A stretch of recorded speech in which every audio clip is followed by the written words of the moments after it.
I will make you understand.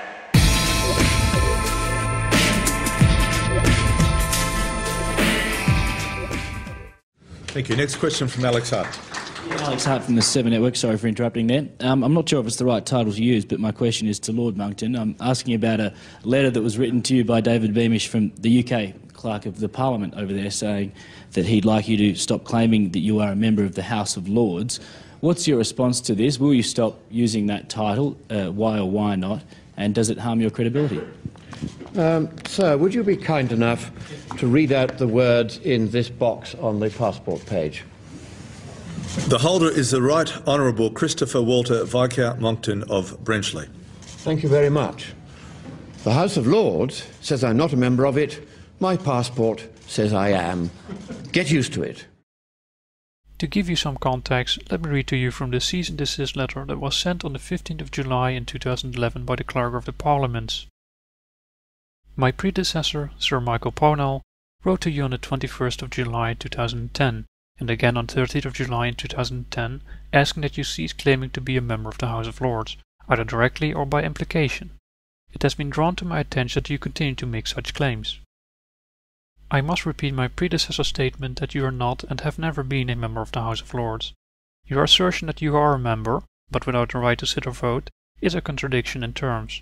No one denies that you are, by virtue of your letters patent, a peer. That is an entirely separate issue to membership of the House. This is borne out by the recent judgment in Baron Merriworth v. Ministry of Justice, Crown Office, where Mr. Justice Lewison stated, "In my judgment, the reference in the House of Lords Act of 1999 to a member of the House of Lords is simply a reference to the right to sit and vote in that House. In a nutshell, membership of the House of Lords means the right to sit and vote in that House. It does not mean entitlement to the dignity of a peerage. I must therefore again ask that you desist from claiming to be a member of the House of Lords, either directly or by implication, and also that you desist from claiming to be a member without the right to sit or vote." This very clearly states that Monckton isn't a member. The title on his passport only indicates that he is a peer that can be voted into the House of Lords. Before the House of Lords Act of 1999, the seats in the House of Lords were inherited. This did include Monckton's father, who lost his seat when the Act was passed. From that point on, his father had the same right as Monckton, to be voted in for a vacant seat. Monckton inherited this right when his father passed away in 2006. And it's since 2006 that Monckton has been claiming that he's a member of the House of Lords. But despite Monckton offering himself as a candidate for a vacant seat, he has failed to secure one each time.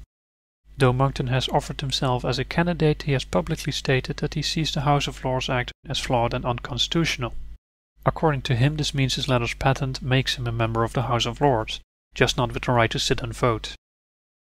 That is the reason he claims that he is a member of the House of Lords, but the cease and desist letter I just quoted very clearly states that having a letters patent doesn't mean you are a member of the House of Lords, as that means you were voted in for a seat. Monckton has peerage and doesn't have a seat. Until Monckton can make his case in court and win this case that the Act is flawed and unconstitutional, he cannot claim to be a member.